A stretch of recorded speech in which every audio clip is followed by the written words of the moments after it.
And it is a bright and sunny morning here in the Chicago region, and I am about to have a discussion with Maureen Muldoon, who is a very active individual in the Course in Miracles community, if there is such a thing. How are you this morning, Maureen? Wonderful, thanks. How about yourself? I'm really loving this bright, sunny day, even though it's a bit nippy outside. I know, it's deceiving. It's gorgeous out, though. It's beautiful, actually. It's lovely. Yeah, we do have snow, which makes everything seem brighter, actually. Right, and it, it's one of those things where the ego's all saying, oh, I'm cold, I'm miserable, I'm unhappy, and it's a good opportunity for us who are really looking at disconnecting, or at least taming the ego, to say, no, it's not that bad outside. The German shepherds are all happy, so why not us? That's right. That's right. I have a really good friend, Sally Ann, who is a course student and teacher, and she loves the snow. So every time it snows, we're all like, yay, Sally Ann, this is your day. So, yeah.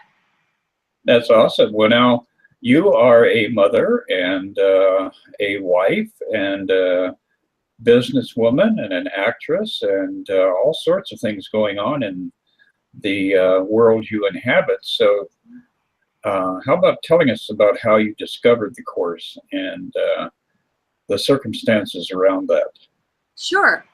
Well, I was acting at the time in Los Angeles, and I was going through a pretty rough divorce, and I was looking for a way to heal my unforgiveness, and I was trying everything I could get my hands on, and so I think that degree of willingness is what helped draw the Course to me.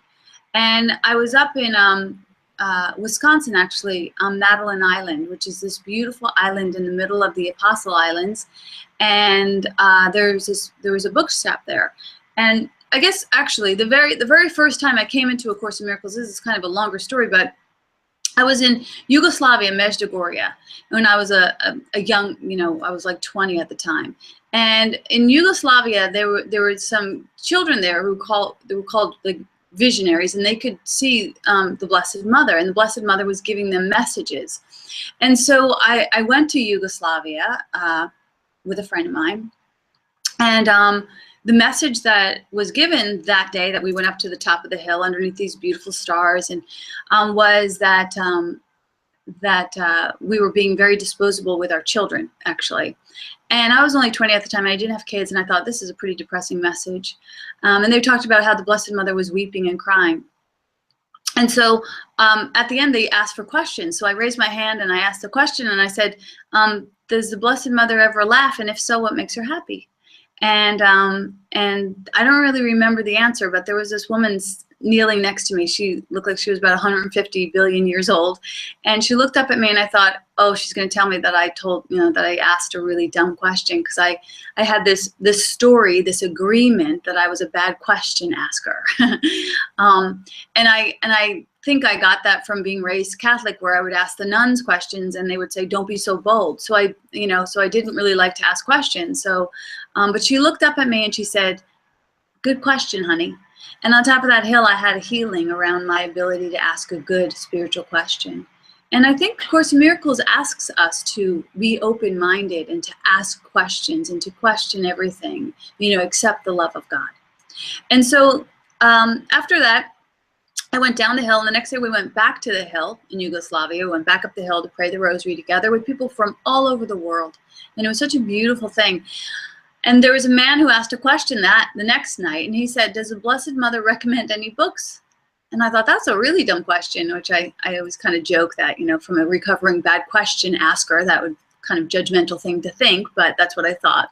Because I thought, well, the Blessed Mother doesn't read books, And she said, my son is writing books with 2 therapists in New York. And I remember hearing that information, and I was living in New York at the time.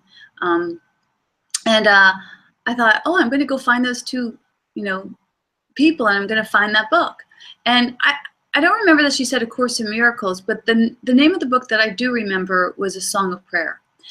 And so I just thought, it was before like beepers or being able to write anything on your phone. And I just thought to myself, Song of Prayer, I'm going to remember that name. And then I came home and back to New York, and I got pregnant and married and divorced and sober in that order, basically. And so I didn't really have the passion to find this book of that the Blessed Mother was suggesting, the Song of Prayer. And it wasn't until I did go through that horrible divorce that my thirst for spirituality became more desperate, really. And I remembered that book, and I ended up going into this bookstore on Madeline Island and asking the clerk if they had a copy of Song of Prayer. And he looked in the thing and he said no. And but I roamed around that bookstore and I found 2 copies of A Course in Miracles. And I didn't know what they were at all. And I didn't even know that they were connected to a Song of Prayer. But I remember reading the first portion, and I have it, my old book right here. This is my original book that I got like 20 years ago. And it was this one, and one that was just the text. It didn't have any of the lessons. It was an older version. And I didn't know what they were, so I bought both of them and I shoved them in my suitcase. And the thing that attracted me to A Course in Miracles was the very first section, which was the only portion that I read, which says, this is nothing real can be threatened and nothing unreal exists, and herein lies the peace of God. And I wasn't even sure what that meant at the time, but I closed the book and I said, this is for me.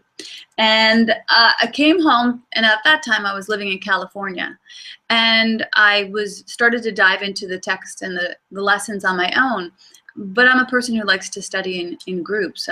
I was raised with 5 older sisters and 2 younger brothers, so I absorb information by seeing it bounce around the room. And so I started sharing some of the information that I was learning from A Course in Miracles with some of my friends, and I was already hosting groups at my home. I was already hosting 12-step groups and writers groups. And so one of the women asked me to put a Course in Miracles group together. And, I thought, yeah, great, why not? It was funny because I started teaching before I even knew what I was teaching, and I didn't really think that was a problem until somebody came to me the first class and said, what if somebody asked you a question that you don't know? And I thought, oh no. At the time I didn't know that, I don't know what anything is for. I didn't really know that lesson. But that's a really beautiful lesson, is I don't know what anything is for. And it doesn't matter what you know. That's not important. What's important is what your goal is. And if your goal is God, you'll be given everything you need to know. And but again, I didn't have that answer at the time. At the time, I thought, oh no, what if? And from that point, for a few years, I became a sort of an unhealed teacher, where I thought I had to prove myself as a teacher. I don't know why I thought that, but I would come with handouts and with interpretations, and I would watch, videos, and it wasn't, crazy. Like, I'm sure there was some times that the Holy Spirit got in there and got to do some work, because it seemed like people were liking the way I was teaching and my groups were growing. But it wasn't until one day where I wasn't able to do all that amble or and I just came to, I was busy with a client, and I thought, I'm not going to have any time to make copies or to even go over the lesson. I don't, I'm just going to have to come and let the Holy Spirit teach the class. So brilliant idea. I wish I had thought of that earlier. So now that's what I do. I just, a healed mind doesn't plan. So we can come to every situation. Isn't that a blessing? And just allow the Holy Spirit to use us. And it's quite refreshing, being able to practice the presence with the presence and in the presence. And so that's a long ramble to your question of how did you find A Course in Miracles? But it's quite a beautiful answer, because one of the things that's going on when you first step into the Course is you're called upon to surrender. And it seems like you were intuitively or instinctively guided to approaching it from that level. Yes, I was, I was just dumb enough to not know what I didn't know and not care. And, and I was smart enough to know that what I was receiving from this book was helping me to navigate my life in peace. And that's what I wanted, you know, that's really what I wanted. And as I continued to work with the course, and it worked with me rather, it was able to transform for me an ancient hatred, which was that with my former husband, into a current love. And when I saw that transformation, you know, before my eyes, I made a commitment to myself that that I would just do my best never to pick up a grievance again. You know, that's a big commitment, and it's a daily maintenance plan. But that, you know, and that I would share it, you know, because it gave me the very thing I was looking for, which was peace of mind. And you and I both know, as students and teachers of A Course in Miracles, that peace of mind is everything. Peace of mind is everything. And so it gave me everything. Yeah, it's absolutely the bottom line. Stepping out of fear and stepping out of anticipation or expectation and being able to conduct your life in a way that you're encountering serenity is really an amazing blessing in unto itself. Yeah. Now, how about other side effects, though? Were you seeing perhaps the influence or some sort of an impact on people around you, or noticing things in your life becoming more synchronistic and things dovetailing, that sort of thing? Yeah, actually, now that you mention it, my life changed radically. Actually, I was in Los Angeles. I was working as an actor, and we had like this beautiful home, swimming pool, palm trees, you know, celebrity neighbors, and life was good. But we were still sort of chasing the next thing. You know, we were in the chase of it. We were on the treadmill to nowhere. But you know, we were happy. So I started having this feeling that I wasn't supposed to act anymore, and I didn't know what to do with that, because I had been an actor for forever. You know, it was the only gig I had ever known. It's what I had done my whole entire life. And if you are an actor, at least in Hollywood, it's a 24/7 gig. It's your full identity. And so but I started feeling like just a dead feeling around it. There was no vitality for me. And my agent would call to send me on gigs, and I would be booking jobs, and I'd be like, I don't even want to be here. And it was sort of embarrassing to admit that, because I was in a sea of people who were like, yay, we're here, you know? And I remember the last gig I got, I was laying on the set of Dexter, and there was like, I was playing this murder victim, and there was like blood all over me. And I remember laying on the floor looking up at the set, you know, and thinking, I think I'm really supposed to be doing something different. It was like this kind of, you know, it was like my swan song was literally being murdered. Like the Holy Spirit was like, you're done. And I had never been murdered on set, you know, on screen before. So it was kind of, it was a synchronistic moment that I didn't really hear until, you know, it was slow giving up that, because again, it was my full identity. And I ended up doing a play that I wrote, and I was asked to do the play in Chicago, and I came to Chicago, and I felt this energy in Chicago, and I felt like I was supposed to move here, and it didn't make any sense whatsoever. And I called my husband, and I said, we got to sell the house and move to Chicago. And there was like silence on the other side of the phone. And I was waiting for him to say, that's insane. We have our kids in school. We have like our, you know, our beautiful house, our dream house that we just renovated, our beautiful neighborhood, all of our friends, you know, our careers. Nobody leaves Los Angeles. I was waiting for all of that. And instead he said, okay, let's do it. And I was like, what? So we did. And I remember my friend saying to me, like, you're so brave for leaving. And I thought, no, it's not brave. It's just what is. It's just the thing I'm supposed to do. And I wasn't sure if it was a midlife crisis or inspired action. But anyway, I just did it. We just did it. And the first year was pretty devastating for our egos, because we had known everyone that we knew and they knew us. And, you know, we were in this career where you were supposed to be known for this identity and this image, and the, you know, your buzz and your relevance was all really important.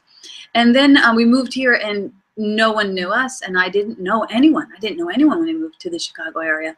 And I remember crying on the phone to my sister, like, I don't know what I did. I'm not brave at all. Like, and we lived in this little apartment because we like didn't know. We didn't really know where we were supposed to go yet or what we were supposed to do. And the Holy Spirit sort of had us on wait, on hold.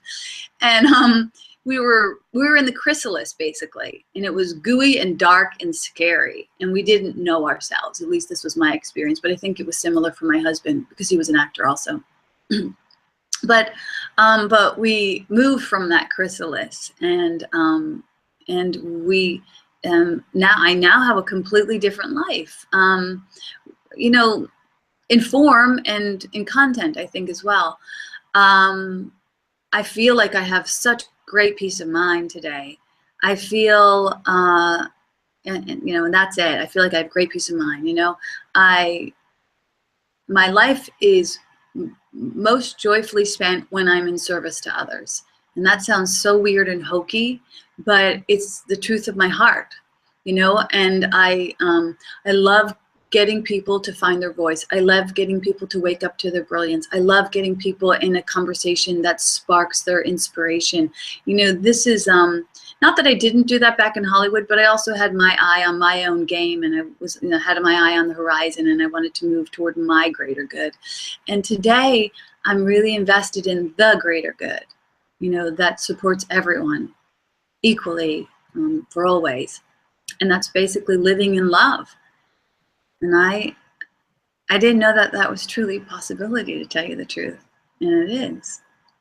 That's absolutely beautiful. And I think it's very interesting that, you know, you were working in theater and Hollywood and the movie circles, because all of us, to one degree or another, are part of a script. We're playing a role in this material world. Yeah. But for you, that made it even more visceral. It's like, well, I'm playing a role within a role. And so I think that probably gave you a certain amount of ability to recognize when you were stepping into the role of the ego. And it made it a little bit easier, perhaps, for you to at least confront that and ask yourself, why am I playing a role? Yeah. Why am I not just living? Yeah, you know, I do see the benefits of it, and the Holy Spirit says that everything can be used for a higher good. Like, so anything from your past that you've ever gone through, no regrets, because it actually was the perfect classroom for where you need to go and for your optimal good. So I know for me, when I first started out as a little child, I was so shy. I was so afraid of my own voice. And I was a sharp little kid, but I couldn't imagine like anyone having any worth in my word, which is interesting to think that now. And I was very shy. And then my mom died, and I had so much pain and angst and anxiety and sadness. And so my role as an actress allowed me to express all of those feelings. It allowed me to find my voice. It allowed me to tap into my, or the power that wanted to use me. And so it gave me these wonderful tools that I actually still use now, but they're used for a different purpose. You know, but there were blessings during that time, for sure. There were necessary classrooms to support me in being who I was optimally supposed to be today. And you know, we're not done evolving, so the classrooms I'm in today will help me with the optimal use of my ability to serve love tomorrow. So I do know, I don't look back with it with any regret. In fact, I know that it was the perfect path for me. And it's funny, I mean, when I moved from being an actor to being, you know, to moving into this new hour of my life, which I didn't know what it was, and I kept doing the prayer of Jabez, the first thing that happened was I got invited to go give a talk to 8,000 high school students and their teachers. And I was like, that's not what I'm supposed to be doing. knew I wasn't supposed to be an actor because I knew it physically. But this new invitation, I was like, I don't do that. I'm not a motivational speaker. I can't talk in front of 8,000 high school students and their teachers. I just saw rotten tomatoes flying at me in my mind. And so but I knew that I had asked the Holy Spirit to use me as it wanted to. I was doing the prayer of Jabez, Lord, that you will bless me indeed and expand my consciousness, that your hand will be with me, that you'll keep me from fear, that I will not cause pain. And I was doing it because I really didn't know what my next chapter was. So this was the first invitation that came up, and I went and I did it, and it was great, and I got a standing ovation, but I made a promise that I was never going to do that again. And it was in that moment that I blocked God for like the next 2 years. God, I asked God, where do you want me to go? God said here. And I was like, I'm doing it today, but I'm never doing it again because it's like the emperor's new clothes. And, again, like, it was kind of like reverse ego. And I was not valuing that God could use me that way. So funny, like we just can't have a judgment on where we're supposed to be, what we're supposed to do, and what we're supposed to say. It's just like when you ask the Holy Spirit where I'm supposed to go, what I'm supposed to do, what I'm supposed to say, just go there and do that. And don't say, I'm going to do it now. Like I had a spiritual 2-year-old mentality of like, I'm doing it my way. And you did it wrong, which is crazy. So I noticed the ego can do that in both pleasant and expansive experiences, as well as like other ways where we feel like, oh, this isn't big enough, so it's just interesting that the ego will get us coming and going. Yes, it definitely is a part of our mind that we have created that is on watch 24 hours, because it is very much a self-protective mechanism. But it's interesting that you bring up themes around invulnerability, and so I'm guessing that was probably the next big step for you, was to recognize your invulnerability in front of 8,000 people or more. Yeah, and I think the way that I began to do that, and that I still do that now, is to know that it's not about me. Like the pen doesn't argue with the ink, It's just like the ink needs to do and express what it needs to express, and all we are here to do is to be the channel. When I made it about, when I thought it was about me, of course I would be fearful, because that's very scary for a little me to do. But when I know that it's just God within me doing the work, then I'm just as peaceful being on a stage before 8,000 as I am before one-on-one. There's no difference. There's no, Jesus says, don't make anything special, make everything the same. And the ego has a hard time with that. What do you mean this isn't special? This is the top of the hill moment, But I really think that top of the hill moments are equally as beautiful as deep in the valley moments. We've just given everything all the meaning it has for us. So it's just interesting to see that. And if you recognize top of the hill or deep in the valley, that you're invulnerable, then your path is going to go where it needs to go, and you will get to enjoy. You will get to enjoy the ride with God. We're here to sit in the passenger seat. This is the day the Lord has made for us to rejoice and be glad. Such an easy role for us to play, and still we kind of wrestle with it. Yeah, it is fascinating how we have proof all around us all the time, every day of the week. And yet we still step into that little puddle of resistance. And so, that gives us some sense of where we're going and how long it's going to take to get there, which time seems grueling. So now you've got a husband who was peripherally involved in this big adventure with you. Mm-hmm. What has happened in his life? Has he started to work with the course also, or is he just observing you? Well, I was teaching and studying the course in California, and also teaching and doing writers groups, and he was an actor too, so he had a lot of time on his hands, and he would be writing scripts in his office, and he would say to me, I know when A Course in Miracles groups are here because, and I said, really, how? And he goes, because there's so much more laughter in the house. It's not funny. And I say that to people. I go, if you're in a Course in Miracles group, my own opinion, this is my own preference, but if it begins to get too cerebral and there's not enough laughter in the room, like, get the fuck out of there. That's what I would say. Because it's, row, row, row the boat gently down the stream, merrily, merrily, merrily. Life is but a dream. So that's not the answer to your question, but that's just a side note. For my husband, he helps me with a spiritual center. We run a spiritual center now in Hinsdale.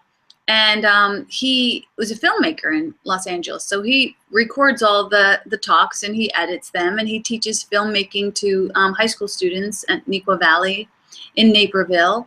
And, we've both had some interesting classrooms since we moved here. Also, his dad died, and then my Aunt Caroline died, and then my dad passed away. And then my stepmother passed away. So we had this like string of family deaths.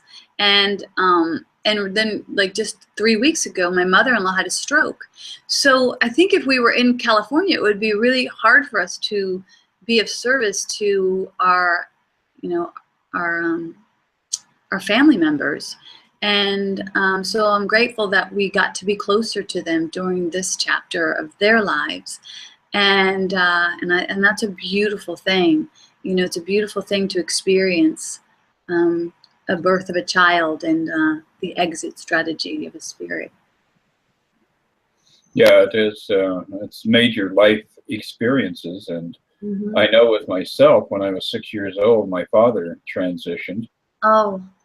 And it was interesting because my grandparents took me to the wake, and I looked at the body in the box, and I said to myself, and I said to them, that's not him, he's still with me.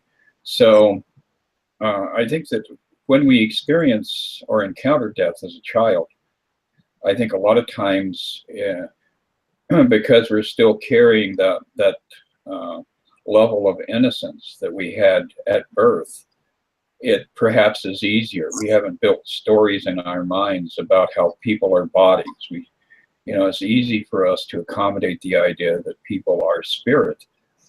So, but when we do go through those periods of, angst and sorrow, it's all really kind of crocodile tears because it's, again, part of a script that we're playing, and we're trying to convince ourselves that this is real. Yeah. I actually wrote a children's book called Life of a Sandcastle, and it rhymes, and it talks about the cycles of, coming into this world, and then getting molded by the children, and thinking that, you come in as a wet clump of sand, and then, you get molded by your teachers, and these children, they come and, dress you up, and then you see a reflection of yourself, and you think you're this sandcastle, and you take it seriously, and you're like, and then you try and maintain the sandcastle, which is insane. Because sandcastles, they do what they do, which is they crumble. And then the kids go off and leave the sandcastle, and it sees the ocean, calls it back. And it's like, wait, I don't want to go back into the ocean. I don't even know what the ocean is. I forget what the ocean is. And that's like us, We come here for a temporary time to learn some cool little classrooms with our teachers and our students. But inevitably, we're going to be called back to the more ephemeral state of being.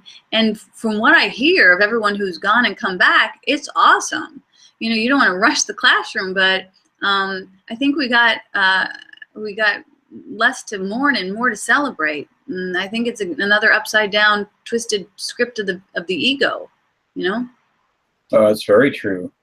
And now, speaking of children's books, you have children, and they're rapidly becoming young adults. But what has been the impact on them?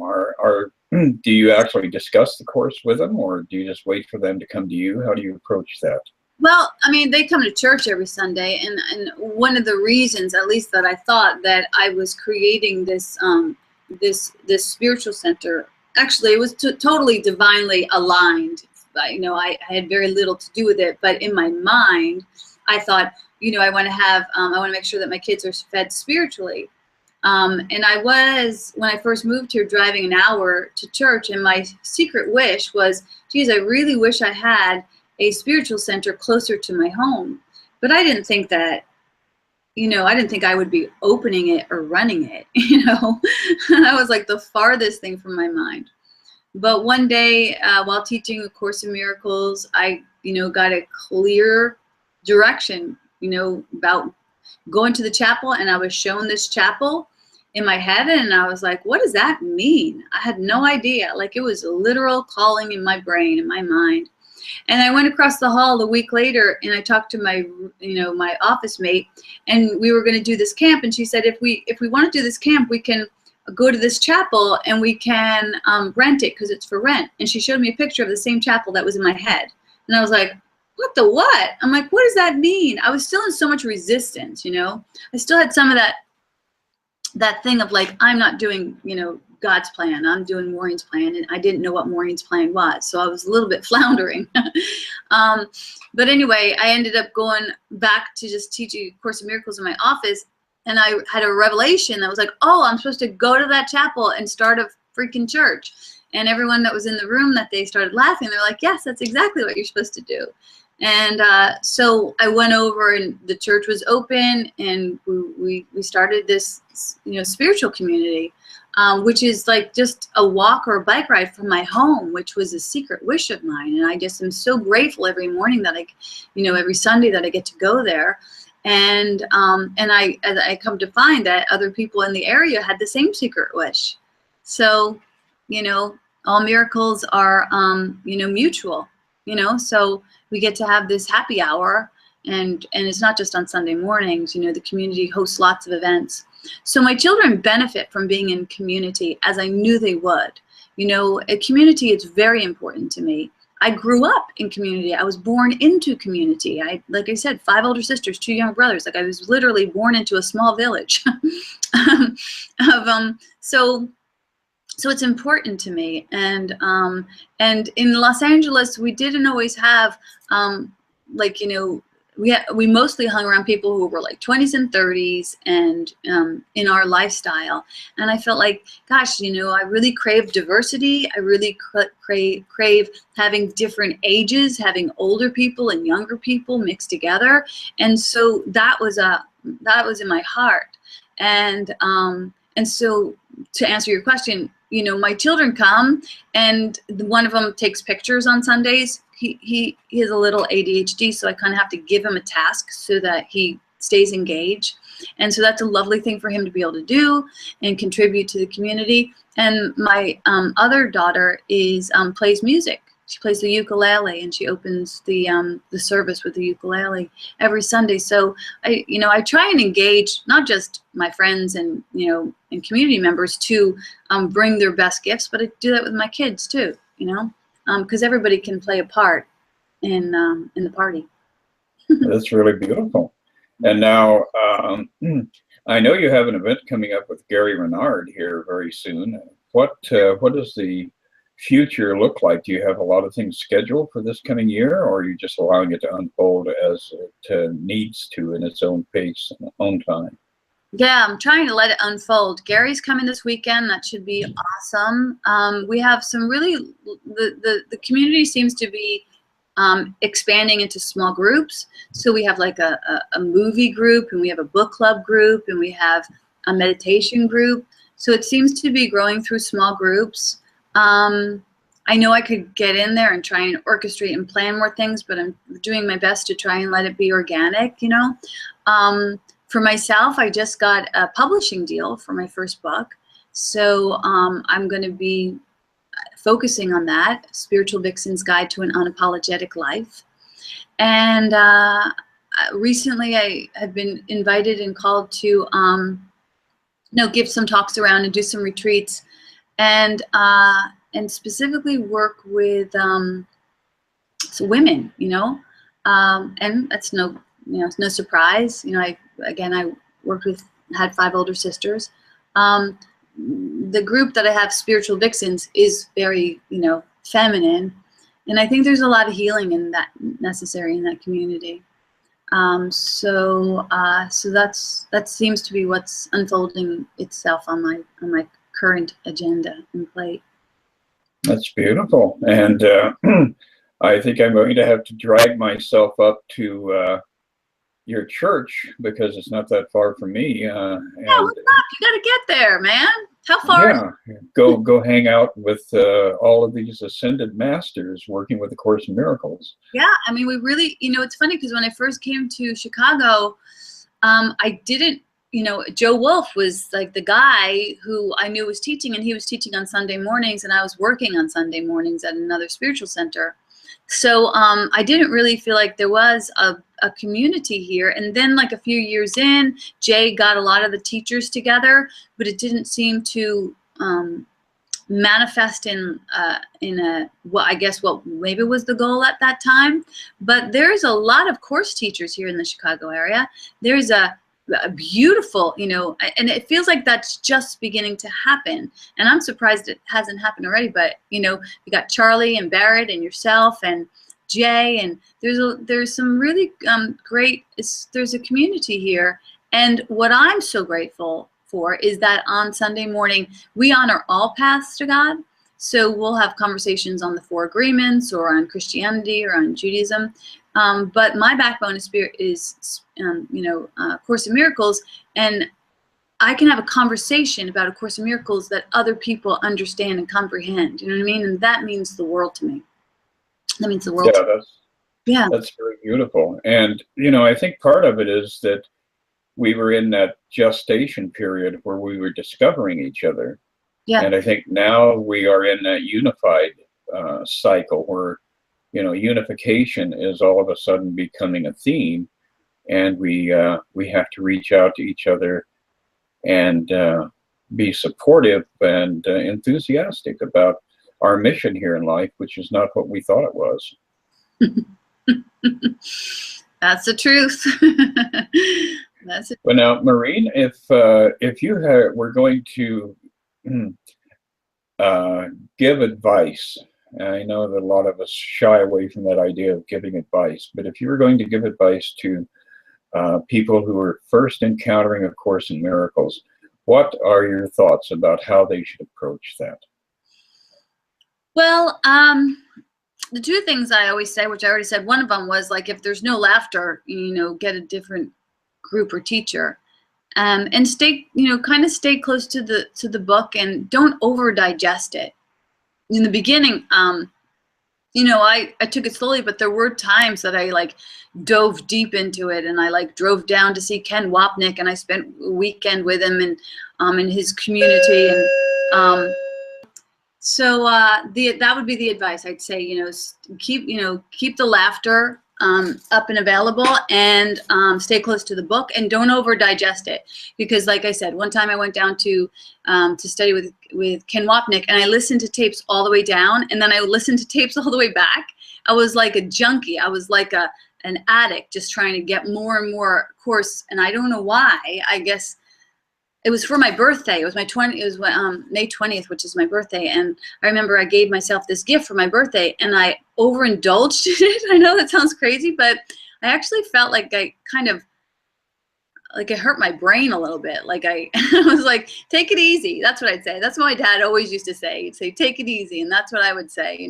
There's no rush to this thing. There's no rush to a flower opening. And you're going to go at the pace of peace. And you can't rush it. Allow yourself to enjoy the journey. If you have gotten A Course in Miracles and you're beginning to study it, it will do all the work, and it will inspire you. And I guess see if you can be consistent with it, but not obsessed with it. Consistency means you study it in the morning as it's described, as it's prescribed, and then you do your best to do it throughout the day. And if you find yourself falling off, and if you find yourself not studying it for weeks or months, don't judge yourself, and don't say, I guess that wasn't for me. Just get back on when you can get back on, and it will call to you, and it will do what it needs to do. If it is your course, if it's your path, it will do the work, a lot of the work for you. But take it easy. Don't take it too seriously, and stay consistent as best you can. Well, that's beautiful, and I'm 100% in agreement. I think that's one of the most important parts of approaching the course, is to not try to set a timeline or establish a specific set of goals. Exactly. Yeah, I used to go up to Calistoga, California, to the mud baths up there. And when you get into a mud bath, you know, the whole point is to relax and let the mud do its work. And it extracts all of this darkness out of your physical body. Mm. And I think A Course in Miracles is kind of like that. It's like a mud bath and a hot springs all into itself, but it's working on you on so many different levels and opening you up and purging you of all of your prejudices and fears. Yeah. Yeah. I think you're 100% right. And that's kind of nice. That's kind of nice. I'm going to be out in California on the 30th of April. So if anybody's listening in that wants to come to Unity Church on the 30th of April, I mentioned that because you just mentioned relax in the mud bath, and that's the theme they just gave me to speak on was relax. So I thought I might throw that out. If you're looking for a way to relax, apparently I'm going to be speaking about it on the 30th at Unity Church in Burbank in California. Oh, that's going to be awesome. And that's a beautiful time of the year on the West Coast. So yeah, and I haven't been back in a while, so I'm looking forward to seeing all my old friends and new friends. Yeah. Great. Well, thank you ever so much, Maureen, for our dialogue this morning. And I'm hoping that, you know, we get this out there and it goes viral for whatever, you know, purpose that Spirit has for it. So it was truly a wonderful occasion for me to meet you and to be able to discuss A Course in Miracles with you. Yeah, I'm so grateful that you invited me, and I look forward to meeting you in person. I mean, seeing you again in person. So it's coming. I will totter up there some Sunday and hang out with you guys. Okay, I look forward to it. Great. Okay. Thank you, and goodbye again. Goodbye.